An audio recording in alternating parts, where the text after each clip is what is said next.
U ime Oca i Sina i Svetoga Duha. Poštovani i dragi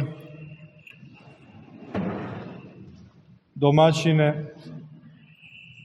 ove eparhije, dragi u Hristu, vladiko Irineje, poštovani dragi braći u Hristu, vladiko Isihije, vladiko Damaskine i igumane ove svete obitelji, oče Haritone sa dragom u Hristu bratijom,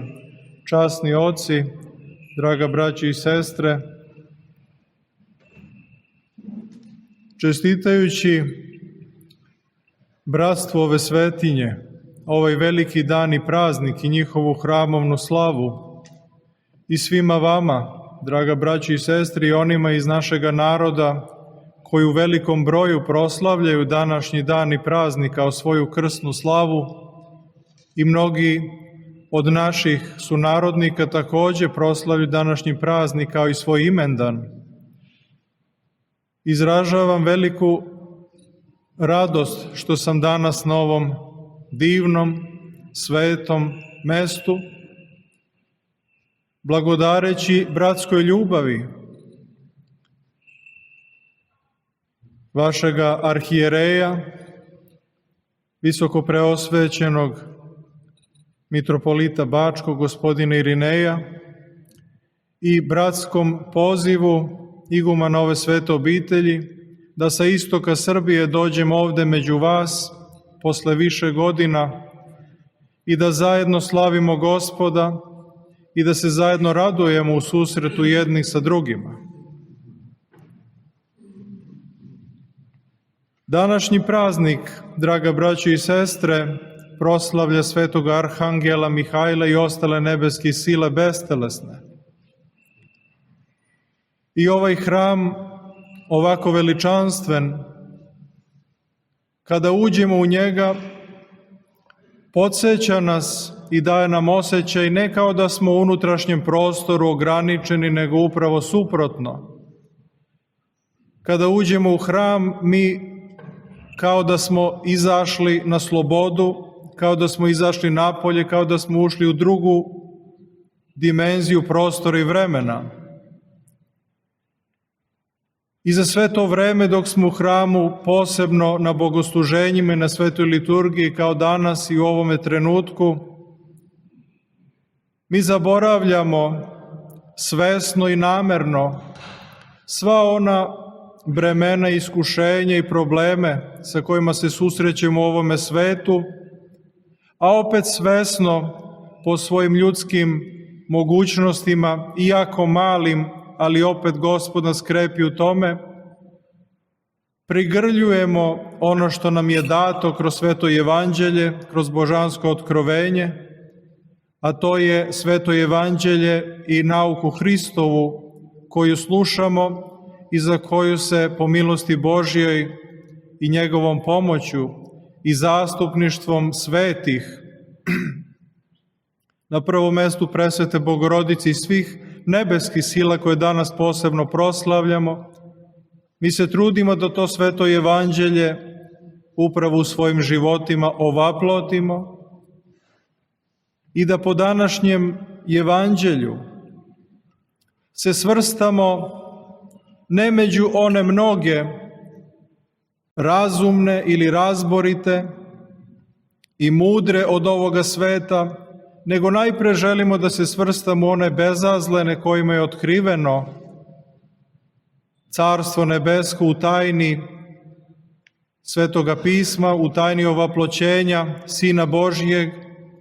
u tajni njegovog stradanja, ali i u tajni vaskrsenja Hristovog. Za sve to mi opet i opet, po ljubavi i milosti Božjoj, nismo sami u ovome svetu, da se na tom ne tako lakom putu i ne uvek tako pravom kako očekujemo u našim životima, da tim putem hodimo i dakle nismo sami. Imamo i one naše duhovne oce i duhovne starce i učitelje, i mnogi imaju veroučitelje već 4. veka unazad, Ali mi iznad i ispred svih, možda najčešće, imamo za pomoćnike nevidljive nebeske sile, nevidljive za naše telesne oči, koje su svagda prisutne sa nama. I između nas, kao i u ovome trenutku, tako i svagda i svuda. Još od svete tajne krštenja, kada uđemo u crkvu, nismo sami. A briga ovoga sveta i mnogih ljudi je upravo da svako i čovek da ne bude sam, da ne bude usamljen. Iako su mnogi primjerom svojim i životom podvižnika svedočili da je život u samoći nije život u usamljenosti i da je to upravo prostor susreta sa Bogom i samoočišćenja kroz pokajanje i vrlinu, kroz vrlinu poslušnosti, mi i u zajednici kada smo jedni sa drugima, mi smo po milosti i ljubavi Božoj u zajednici sa njim i sa svetim anđelima. I velika je radost što takve pomoćnike, takvu nebesku braću imamo za saradnike na našem spasenju, na putu ka Carstvu nebeskom, jer oni nam i bezglasno za nas ovde svedoče kako treba mi da živimo da bismo upravo nasledili večnu radost Carstva nebeskog. Danas svako hoće da bude veoma dugo živ i zdrav. Prosto da kažemo, svako bi volao da nasledi večni život, bez bolesti, stradanja, muka i iskušenja, ali neće svako da bude u poretku, u hijerarhijskom ustrojstvu, neće svako da prikloni u kolena svoga uma i svoje duše pred Gospodom živim i neće svako da uzme krst svoj, nego svako hoće da živi često po svome ličnom nahođenju, zanemarujući upravo sveto evanđelje koje nam kroz tajnu ovaploćenja Boga Logosa i njegovog vaskrsenja i čitave nauke kroz crkvu upravo otvara put ka Carstvu nebeskom i ka tom večnom životu. I kada bismo svakog čoveka ili mnoge pitali da li hoćete večno da živite, odgovor bi uvek ili najčešće bio pozitivan. Ali Gospod kaže, šta je taj život večni? Kaže, Oče, život večni je da poznaju Tebe, Oca nebeskoga, jer to je život večni. Život večni nam dolazi od radosti susreta sa živim Bogom, sa njegovima svetima, i život nam večni dolazi od radosti da se u ime Hristovo i pod njegovom ljubavlju, u njegovoj ljubavi saberemo i da se zajedno molimo i da zajedno blagodarimo Gospodu na svim darovima njegovim koji su bezbrojni ako hoćemo kao ljudi da budemo makar realno i na kratko objektivni da to sagledamo. A milost Božja prevazilazi našu dobrotu i sve naše trudove, jer je On blag i milostiv čak i prema nezahvalnima i zlima, kako kaže psalmopojac, da suncem obasjava i zle i dobre. Ali to čini upravo zato i svoje prevelike ljubavi, šaljući nam nebeske sile i molitve svetih da nam budu na pomoć,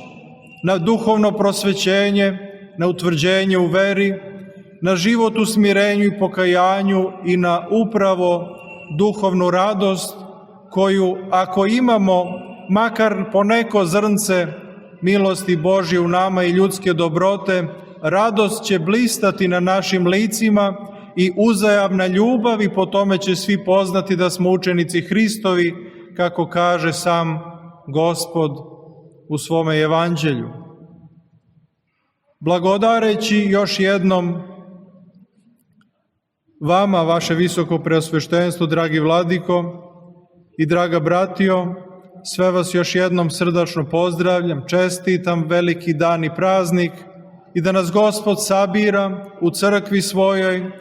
u svetinjama svojim, a mi svakako kao ljudi da otvorimo svoja srca za Boga i da sabiramo duhovne mudrosti i duhovnog iskustva koje nam se daje kroz crkvu